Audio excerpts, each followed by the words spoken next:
Good morning guys. माझा आवाज बघताय खच्ची झालेला आहे. स्वागत आहे तुमचं आपल्या चॅनलमध्ये, म्हणजेच नवीन चॅनलमध्ये. थोडा शेकवणे का विषय. ऑलरेडी पाणी तापवलंय. सही है भाई. 4,999 रुपए का चेक कीजिए, दिखाई दे रहा है? एक मिनट, हाँ कुछ स्कैम तो नहीं है, फ्रॉड तो नहीं है? मैम आप कॉल रिकॉर्ड, एक मिनट मैम, आप कॉल रिकॉर्डिंग करके रख सकते हो। मैंने बैंक के रिलेटेड आपसे कोई भी डिटेल या कोई भी जानकारी मांगा है मैंने आपसे? नहीं। कोई भी दिक्कत होगा तो मेरे नंबर पे आप कंप्लेन कर सकते हो मैम। ये कॉल आपको ऑफिस से की गई है, गूगल पे ऑफिस से बात कर रहा हूँ, मुंबई अंधेरी से। आपसे अच्छा। कोई भी डिटेल नहीं लिया जाएगा। गूगल पे ओपन करने के बाद वो दिखाई दे रहा है, चेक कीजिए। हाँ हाँ दिखाई दे रहा है। मैं थोड़ी देर में बताऊँ आपको कि मैम मुझे देखो, चाहिए कि नहीं already- चाहिए? देखिए ऑलरेडी मैंने एक बार आपको कॉल किया है मैडम, फिर आप सेकंड टाइम कॉल किया आपने। ऐसा नहीं होता है मैडम, कॉल रिकॉर्डिंग होती है, रीजन देना पड़ता है कि बार बार कॉल क्यों कट हो रहा है आपका। अच्छा ठीक है। वहाँ मैं पे देखो नीचे में, वहाँ पे नीचे मैम कोई दिक्कत नहीं होगा, इसमें कोई पेनल्टी नहीं लगता। ये अमाउंट आपको बाद में रिटर्न बैक नहीं देना पड़ेगा। वहाँ पे नीचे में देखो लेटर और एक पे लिखा होगा, वहाँ पे हाँ। क्लिक कीजिए। उसके बाद आपका बैंक आएगा नीचे में और 4,999 रुपए सेंड आएगा। उसको अच्छा। सेंड कर लीजिए बैंक में, वहाँ से रिसीव हो जाएगा। ब्रांच से आपका जो है बैंक में रिसीव होगा। पे क्लिक कीजिए पहले। मुझे नहीं करना है भैया, सॉरी। नहीं करना है आपको? नहीं नहीं नहीं। तो फिर उसको कैंसिल कीजिए। वहाँ से लास्ट में आपको कैंसिल का ऑप्शन आएगा, वहाँ कैंसिल कीजिएगा। वहाँ पे क्लिक करने के बाद सेंड आएगा, उसको फिर सेंड कर दीजिए। वहाँ से रिटर्न चला जाएगा कंपनी के पास। सेंड करने के बाद वहाँ पे पेमेंट सक्सेसफुल आएगा और वहाँ रिसीव और एक रिटर्न का ऑप्शन आएगा, वहाँ रिटर्न पे क्लिक कीजिए आप। अभी लेटर पे क्लिक करना है? नहीं, लेटर और पे लिखा है, पहले वहाँ पे क्लिक कीजिए, फिर आपका सेंड आएगा, उसको सेंड कीजिए। वहाँ से सेंड करने के बाद वहाँ पेमेंट सक्सेसफुल आएगा। सक्सेसफुल आने के बाद दो ऑप्शन आएगा, रिसीव और एक रिटर्न का। देखिए तो आप भैया, receive नहीं करना मैं चाहते हैं तो कैंसिल वहाँ return करना पे click है, कीजिए। कैंसिल करना है तो मैं पे कैसे ये करूँ? आप क्या बोल रहे हो? तो मुझे पे करना मैम, पड़ेगा ना आपको ये अमाउंट? मैम वो पेमेंट आप किसी को पेमेंट नहीं कर रहे हो अपने तरफ से, ऊपर में तो पढ़े मुझे लिखो, पहले नहीं पढ़ो चाहिए क्या। ये। आप कॉल बंद कर दीजिए, मैं यहीं से कैंसिल कर देती हूँ। Thank you so much. Bus automatic cancel नहीं होगा, वो आपका शो करेगा वहाँ पे, फिर automatic payment minus okay return चला जाएगा। फिर आप बोलोगे कि बैलेंस कैसे कट गया। अगर हाँ सिस्टम हाँ से आप ठीक कैंसिल है, नहीं कर करोगे दिया ना, कर तो दिया मैंने। ऑटोमेटिक कट के रिटर्न चला जाएगा आपका। हाँ हाँ ठीक है कैंसिल कर नहीं दिया होता है। मैंने, कर वहाँ पे दिया क्या बता रहा अभी वहाँ पे? कर दिया मैंने। अभी इतना क्यों पूछ रहे हो आप? आया है वहाँ रिटर्न का ऑप्शन आया वहाँ पे? हाँ हाँ आ गया। नहीं, आपने किया ही नहीं अभी तक। कैंसिल करोगे तो हमारे पास नोटिफिकेशन आता, आपने कुछ भी नहीं किया अभी तक। मेरे पास भैया टाइम नहीं है, मैं बिजी पर्सन हूँ। आपको मैंने कैंसिल कर ठीक है दिया है, वो मैडम, बता रही हूँ। आप बिजी पर्सन हो ना, तो बाद में कोई भी दिक्कत होगा तो हमें मत भूलिएगा, रखिए दिक्कत फोन आप। क्यों होगा? दिक्कत क्यों होगा लेकिन? क्योंकि आपने अभी तक उसको कैंसिल नहीं किया। मैं आपको क्लियर बोल दिया हूँ कि अगर आप इसको कैंसिल नहीं करोगे तो ये पेमेंट आपका अकाउंट से कट के रिटर्न चला जाएगा। फिर आप बाद में मत बोलना कि अकाउंट से 5,000 कैसे कट गया। तो मेरे अकाउंट से कैसे कट हो जाएगा? आप ये क्या बात आप कर रहे उसको हो? कैंसिल भी नहीं कर रहे हो मैडम। अगर आप नहीं लेना चाहते हो तो वहाँ रिसीव पे क्लिक मत करना, वहाँ रिटर्न आएगा, रिटर्न पे क्लिक करो ना। आप डायरेक्ट किसी को पेमेंट नहीं कर रहे हो, जो आपका पेमेंट जा रहा है आप किसी को स्कैन करके, किसी का मोबाइल नंबर डाल के अमाउंट आप खुद नहीं डाल रहे हो उसमें कि आपका पेमेंट हो रहा है। अगर आप उसको डायरेक्ट कैंसिल नहीं करोगे ना तो आपको वहाँ पे दिक्कत होती है। हेलो बैंक से हेलो करके हेलो. हाँ, बोलिए। हाँ चलो फोन रखो, बहुत हो गया. ठीक है. क्या फोन फोन रख, नाही, क्या फोन हुआ? फोन ठेव. चल चल फोन ठेव. क्या हुआ? फोन ठेव रे. फोन ठेव. नाही करायचा आहे. चल. गेला गेला. हाँ, बघू दे माझा ठेवला account. फोन. अरे तो वो नंतर बोलतो की हे असं काय तुमचं नाही. कट होऊन जाणार हे वगैरे जर वगैरे. काय खरं असेल ना, आता एक फोन आला होता त्याच्यामध्ये काहीतरी अमाऊंट दाखवत होते 5,000 समथिंग. तर ते काहीतरी कॅशबॅकसाठी वगैरे. तर हे खरं असेल तर ओके आहे, नाहीतर मग हा स्कॅम होता. तर तुम्ही पण सांभाळून राहा. घाबरली मी. अरे बघ ना, लगेच त्याने फोन ठेवला. थांब, माझा अकाउंट बॅलन्स बघू दे. आई शप्पथ, मला खरंच भीती वाटते हा. मला फुल स्कॅम वाटतोय भाई. माझी इकडे हालत खराब आहे. अरे बघ ना कसं बोलत होता, नुसता असं हे केल्यासारखा. तेच तर. कॅन्सल करायला आम्ही लेटर केलं ना, ते लेटर आणि पेचं ऑप्शन होतं. तर पे केल्यावर माझ्याच अकाउंटमध्ये जाणार ना. पे केल्यावर कॅन्सल कसं होणार? असं कसं तो बोलतोय? मग आम्ही लेटर केलं आणि नंतर मग तो बोलायला की ऐसे किया आपने.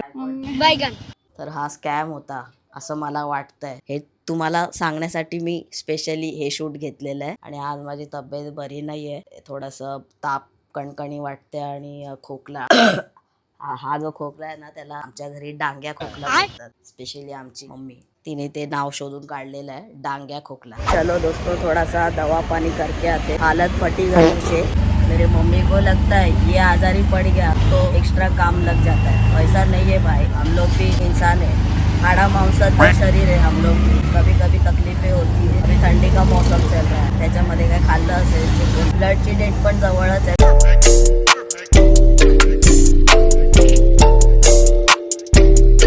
डॉक्टरला दाखवलं तर मला असं ते खोकल्यामुळे थोडासा विकनेसपणा वगैरे जाणवतोय. बट बीपी वगैरे चेक केला तर ते त्यातलं काय नाहीये. एनर्जी डाऊन झाल्यासारखं वाटतंय खोकून. सकाळी तर बोलायला गेलो ना तर असं वाटत होतं की माझ्या आवाजामधून भूकंप होतोय की काय. हा, एवढा बसाडा आवाज येत होता. बट कोई नाही, तो होता ही रहेगा दोस्तों. मेडिसिन दिला बघूया आता. जीवन है, जीवन एक लाईफ आहे. हा, उद्या परत बोलवलं. हा, मेडिसिन वगैरे दिलं. तर नवीन चॅनल का ओपन केलं मंदारने, हा तुम्हाला सर्वांना एक प्रश्न असेल, मोठा प्रश्न असेल. बोलतो त्याच्यावर. घरी आलो आहे, डॉक्टरांनी औषधं पण दिलेत आणि आज ताईने बेट ठरवलाय कोळंबी बिर्याणीचा. सो तिचं ते प्रिपरेशन तुम्ही ते बघितलेलंच आहेत. आता नवीन चॅनल आहे, याच्यासाठी असं नवीन काय नाही आहे. चॅनल नवीन आहे, फक्त तुम्हाला जी वाईब पाहिजे होती ना ती तुमचा भाऊ वेगळ्या साईडला घेऊन आलेला. म्हणजे ऑडियन्स आपल्याला वेगवेगळं करायचं आहे. मिक्सअप ऑडियन्स आपल्याला नको, आपल्याला जत्रा नाही भरवायची. जर तुमचा थॉट असा असेल की भाई मंदार त्याच चॅनलवर का नाही करत आहे, तर तुम्हाला मी क्लॅरिफिकेशन देतो. याच्यासाठी देतोय कारण हा चॅनलवरचा पहिला ब्लॉग आहे, ठीक आहे. कॉन्टेंट आपला तोच आहे, पण चॅनल नवीन आहे याच्यासाठी आणि चॅनलवरती पहिला ब्लॉग आहे याच्यासाठी मी क्लॅरिफिकेशन देतोय. नाही तर आपण क्लॅरिफिकेशन देत नाही. तिथे बरीच वर्ष झाली ते चॅनल मी चालवतोय. जवळजवळ आता ते 5वं वर्ष आहे. आणि सुरुवातीपासून जर तुम्ही बघायला गेलात ना तर सगळेच जवळजवळ 99% मी फॅमिली ब्लॉगच टाकलेत. ते आतापर्यंत. आता कुठे आपण 7-8 फूड ब्लॉग टाकलेले आहेत. ते जे फूड ब्लॉग्स मी का टाकतोय कारण आहे ना त्याची प्लॅनिंग खूप वर्षापासून आम्ही करत होतो की करायचंय. पण ते बोलतात ना वेळ यावी लागते, तर ती वेळ आली आणि आपण ट्राय केला. पहिला ब्लॉग टाकला, ट्राय केला, त्याला व्ह्यूज आले, तर म्हटलं की लोकांना आवडतंय तर आपण ते करूया म्हणून व्हिडिओज टाकत गेलो. आणि त्या व्हिडिओजला ती वाली ऑडियन्स जॉईंट व्हायला लागली ज्यांना फूड आवडतं. आता जे नवीन ऑडियन्स जॉईंट होत आहेत, ऑब्व्हियसली व्हिडिओ कुठले टाकलेत फूड ब्लॉग, सो फूड ब्लॉगच्या रिलेटेड ऑडियन्स जॉईंट होणार. सो ते नक्कीच बघतील का फॅमिली ब्लॉग वगैरे? नाही बघणार, कारण त्या लोकांनी ज्या गोष्टीला सबस्क्राईब केलंय तेच बघणार. तर त्याच्यासाठी मला असं वाटलं की आता इथे टाकून उपयोग नाहीये. सो त्याच्यासाठी मी नवीन चॅनल ओपन केलं. आणि ऑब्व्हियस आहे भाई, सुरुवातीला मी तिथे फॅमिली कॉन्टेंटच टाकायचं तर मला ती पब्लिक जॉईन झाली. तर त्या लोकांना असं वाटलं की मंदार फूड ब्लॉग का टाकतोय. तुम्हाला जर आठवत असेल तर आपण मुलुंडचा एक फूड ब्लॉग बनवला होता. सो त्याच्यामध्ये कमेंट आल्या होत्या 1-2 अशा आपल्याला की मंदार फूड ब्लॉग नको आम्हाला, आम्ही तुला फूड ब्लॉग बघून सबस्क्राईब नाही केलं तर फॅमिली ब्लॉग्स बघून सबस्क्राईब केलंय. ठीक आहे, व्हॉट एव्हर इट इज, जे काय असेल ते. तर मी पण त्यांना सांगितलं की माझ्या घरी सिच्युएशन काय असते. मी सांगितलं होतं की घरी म्हणजे कोणी नसतं, तर एक अकेला बंदा क्या ही एंटरटेन करेगा, क्या ही दिखाएगा ब्लॉग में. आणि मी काही एवढा मोठा महान नाही की लोकांनी माझं रुटीन बघावं. मैं सुबह उठता हूँ, मेरा गोलियां लेता हूँ, खाना पीना करता हूँ, जाता हूँ, आता हूँ और सब. हाँ, वही है जो तुम लोग करते हो वही मैं ही करता हूँ. ऐसा उसमें कुछ खास दिखाने लायक है नहीं. कारण मला असं पर्सनली वाटतं की भाई करायचं तर प्रॉपर करायचं, नाहीतर मग बंद झालं तरी चालेल. तो लोगों को वो हिसाब मालूम नहीं पड़ता है. वो लोगों का अलग अलग मेंटेलिटी है, तो उस मेंटेलिटी को अपन चेंज नहीं कर सकते. बट मी प्रत्येकाच्या जागेवर जाऊन बसतो, समोरच्याला काय वाटतं, पण आपल्या जागेवर कोण बसत नाही तेच मोठं दुर्भाग्य समजायचं. असो तर त्यातले आपले काही महान आहेत ज्यांना खूप जास्त शिकलेले असतात ते ऍक्च्युली, पण त्यांची अक्कल मात्र गुडघ्यात असते. ठीक आहे, त्याच्या गुडघ्याच्या वाट्या जरी चेंज केलं तरी अक्कल त्यांची काय तिथून निघणार नाही. असो, मी हे सगळं बोलतोय ना याच्यासाठी बोलतोय कारण हा पहिला ब्लॉग आहे. ह्याच्यानंतर मी घंटा एक्सप्लेन करणार नाही भाई. जिसको जो समजलाय समजो.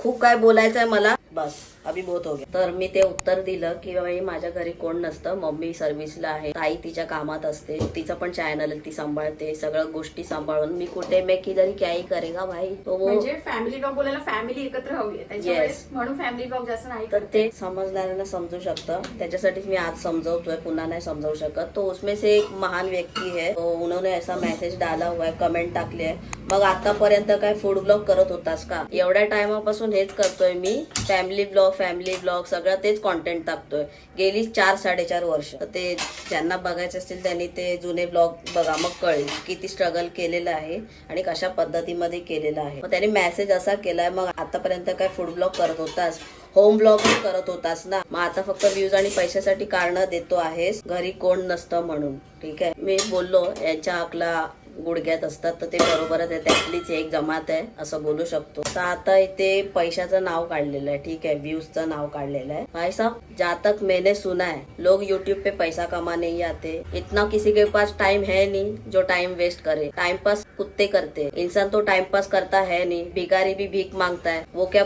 टाइम पास करने के लिए भीख नहीं मांगता है, खुद का पेट भरने के लिए भीख मांगता है. तो ये गंदी सोच आहे. युट्यूबवर जेवढे पण कॉन्टेंट क्रिएटर आहेत ना, ज्यांना तुम्ही बघता, सगळे पैसे कमवायला येतात, सगळ्यांच्या बँकेमध्ये पैसा पाहिजे त्याच्यासाठी करतात. कोणाला टाइम नाहीये भाई. हे बघा, तेच कमेंट्स वाचून दाखवतोय मी तुम्हाला. कोणाकडे एवढा फ्री टाइम नाही जो आपल्याला कोणाला आपल्या माणसासाठी टाइम काढायचा असेल तर आपल्याला जीवावर येतं. भाई हम लोग यहाँ पे टाइमपास नाही कर रहे. आता हे मी एवढं तुमच्याशी बोलतोय, हे काय मला काय दुसरा कामं नाहीत याच्यासाठी मी टाइमपास करतोय अशातला भाग नाहीये. ज्यांना कॉन्टेंट क्रिएट करायला आवडतो ते सोशल मीडियावर येतात, ज्यांना हे सगळं नाही आवडत ते जॉब करतात. तुम्ही जॉब काय टाइमपास म्हणून करता याचं उत्तर द्या मात्र. पहिली गोष्ट, युट्यूब हा एक जॉब आहे हे लोकांनी लक्षात घेतलं ना तर समोरच्याची व्हॅल्यू कळेल. सो या बालिशपणासारख्या कमेंट्स करणं मी त्याला जास्त भाव देत नाही. पण जसं मी बोलला, पहिला ब्लॉग आहे त्याच्यासाठी मी सगळ्यांचे कान खोलू इच्छितो. तर बाई मी तर बोलतो की मी युट्यूबवर पैसे कमवण्यासाठीच येतो. बाकी तुम्ही कॉन्टेंट क्रिएटर बघता ते कशासाठी आहेत ते तुम्हालाच माहिती, तुम्हीच ठरवा. तर हे असलं बालिशपणा करू नका, त्याला फालतूगिरी बोलतात, बाकी काय नाही बोलत. हेच बोलायचं होतं मला, जास्त काय बोलायचं नाहीये. हा गैरसमज आहे ऍक्च्युली, तो काढून टाका डोक्यातून. मी तर बोलतो सगळ्यांनी करा, तुमच्याकडे क्रिएटिव्हिटी आहे तर तुम्ही पण चॅनल ओपन करा आणि हे सगळं करा. पण हे असलं पैसे कमवण्यासाठी व्ह्यूज येतात म्हणून तो बाई व्ह्यूज केले करते. बोलायला गेलं ना खूप बोलू शकतो, पण मला इथे लोकांना एंटरटेन करायचं आहे. मी स्वतः आजारी आहे तरी पण मला माझा आजार सोडून मला लोकांना एंटरटेन करायचं आहे, कारण त्याच्याने माइंड लोकांचं फ्रेश राहील. मी काय करतोय ना ते मला माहिती आहे. ही अशी बकचोदी इथे नाही पाहिजे भाई. बघ ना काय लिहिलंय, हे व्ह्यूज साठी आणि पैशासाठी करतो. मग तुम्ही नोकरी कशासाठी करता त्याचं उत्तर द्या मला. तुम्ही जॉब सोडला ना, मला रिझाईन लेटर पाठवा माझ्या इंस्टाग्राम वरती DM मध्ये. कसम मी तेव्हापासून युट्यूब चॅनल सोडून घरी बसे. मला फक्त त्याचं उत्तर द्या, तुम्ही जॉब का करता. ताई इकडे आता कोळंबी बिर्याणी बनवते. भरपूर दिवस झाले कोळंबी बिर्याणी बनवली नाही त्याच्यामुळे, आणि एकच पटकन होते इन्स्टंट. आज फ्रायडे पण आहे म्हणून म्हटलं भात शिजवत होता. इकडे एक साईडला रस्सा पण बनवलाय कोळंबीचा. कोळंबीला आवडतं आणि जास्त दिली आहे मावशीने आज कोळंबी. नेहमी तुला जास्त देतात पण आज मला असेल 200ची आहे, त्यातली अर्धी इकडे आणि जास्त प्रमाण इकडे घेतली. आता इथे सेम कॉन्टेंट भेटेल पण वेगळ्या चॅनल, बस एवढाच डिफरन्स आहे, बाकी काय डिफरन्स नाहीये. जे आहे तेच आहे, फक्त डिवायडेशन झालेलं आहे. आणि हे स्पेशली तुमच्यासाठी आम्ही ओपन करतोय, कारण काही जण बोलायचे की मंदार आम्ही फॅमिली ब्लॉग मिस करतो वगैरे असं तसं, त्यासाठी सबस्क्राईब केलं होतं. तर स्पेशली त्यासाठी व्हिडिओ चालू करतोय, कारण सगळ्या गोष्टी मॅनेज करून आहे ना हे फॅमिली ब्लॉग्स वगैरे करणं किंवा काय तर त्याला वेळ थोडा कमी द्यायला मिळतो. पण तरी पण तुमच्यासाठी आम्ही मध्ये मध्ये व्हिडिओज घेऊन येतो. इकडे थोडंसं मॅरिनेट करते, लिंबू, हळद आणि मीठ. बिर्याणी छान होते, म्हणजे ही जी मी बिर्याणी बनवते ना एकदम इन्स्टंट आहे, ज्याला जास्त वेळच लागत नाही. इकडे हिरवी मिरची आणि कोथिंबीरची पेस्ट करून घेतली थोडंसं पाणी टाकून. तर ते फक्त कांदा टोमॅटोमध्ये टाकलं की भारी लागते. त्याच्या फोडणीमध्ये फक्त काय नाही, जिरं घेतलंय, टोमॅटो, कांदा असा उभा कट करून घेतलाय, एक मिरची कट करून टाकली. आता याच्यामध्ये मी पेस्ट घेतली ना मिरची आणि कोथिंबीरची, ती टाकली. कलर पण छान येतो एकदम. या बिर्याणीचा कलर हिरवा पिवळा असेल ना थोडंसं डाळ चांगलं वाटतं. थोडंसं फ्राय करून झालं की त्याच्यामध्ये आपले बेसिक मसाले टाकायचे. आणि आता याच्यामध्ये थोडंसं अद्रक लसूण पेस्ट पण टाकायचं, म्हणजे अजून छान टेस्ट. आणि आता हे काय ते फिश मसाला पण आपण यूज करतोय, म्हणजे ना याच्यामध्ये पण मी यूज केला या रशामध्ये. आणि प्रत्येक फिशमध्ये ना मी फिश मसाला यूजच करते, तो भारी लागतो खूप काही टेस्ट. फिश मसाला नंतर हळद आणि आपलं मालवणी मसाला ॲड केला. छान अशी आपली आता मसाला सगळा तयार झालेला आहे, म्हणजे आपली फोडणी ग्रेव्ही त्याच्यामध्ये प्रॉन्स ॲड करू. ग्रेव्ही असं हे छान बनते ना, असं मसाला वगैरे जास्त, कांदा टोमॅटोचं प्रमाण थोडंसं जास्तच घ्यायचं. आणि आज कोळंबी पण भरपूर आहे, आजची बिर्याणी छान होणार आहे. थोडं याला झाकून ठेवूया. फायनली बिर्याणी आपली तयार आहे, कोळंबी बिर्याणी. आणि एकदम ग्रेव्ही आहे, थिक वाली आहे. आणि आपल्या घरामध्ये असे थिकच सगळे पदार्थ आवडतात, असं रुखं सुखं कोणाला आवडत नाही. लिंबू तो मॅन्डेटरी विषय. असं रुखं सुखं काय असेल ना तर असा एक थॉट होतो आमच्या घरात की भाई अंगाला लागणार नाही म्हणून, असं ओलं ओलं पाहिजे, थकधकीत पाहिजे. हमारे घर पे ऐसी है सब ऊंची सोचवाले. बरेच दिवस झाले असतील मी आपला हा पॅटर्न मिस केला असेल. ताई जेवण बनवते आणि मला घायल करते, तर हे तुम्ही बरेच दिवस झाले मिस केलं असेल. खाने पिणे में कमतरता नाही चाहिए, इसलिए आपण ने फूड ब्लॉग स्टार्ट केला आहे. ताई म्हणजे ताई.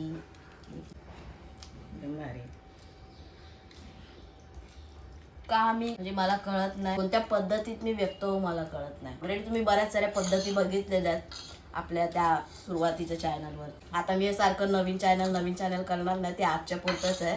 बाकी मंदार आंबोकर ब्लॉग्स आणि लाईफ विथ मंदार जे तुम्ही इंस्टाग्रामवर बघता ते इकडे सुरू आहे. एक नंबर झाले, एक नंबर.